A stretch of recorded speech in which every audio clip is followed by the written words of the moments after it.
मे सर्वधर्माणां धर्मोऽधिकतमो मतः। यद्भक्त्या पुण्डरीकाक्षं स्तवैरर्चयन्नरः सदा। परमं यो महत्तेजः परमं यो महत्तपः परमं यो महद्ब्रह्म परमं यः परायणम्। पवित्राणां पवित्रं यो मङ्गलानां च मङ्गलम्। दैवतं देवतानां च भूतानां यो व्ययः पिता। यतः सर्वाणि भूतानि भवन्त्यादियुगागमे। यस्मिन् च प्रलयं यान्ति पुनरेव युगक्षये। तस्य लोकप्रधानस्य जगन्नाथस्य भूपते विष्णोर्नाम सहस्रं मे शृणु पापभयापहम्।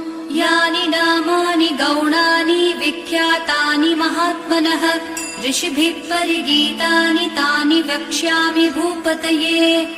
ऋषिर्नाम्नां सहस्रस्य वेदव्यासो महामुनिः। छन्दोनुष्टुप् तथा देवो भगवान् देवकीसुतः। अमृतांशोद्भवो बीजं शक्तिर्देवकी नन्दनः।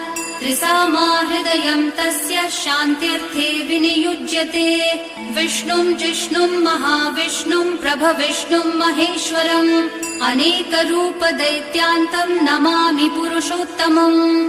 अस्य श्रीविष्णोर्देवस्य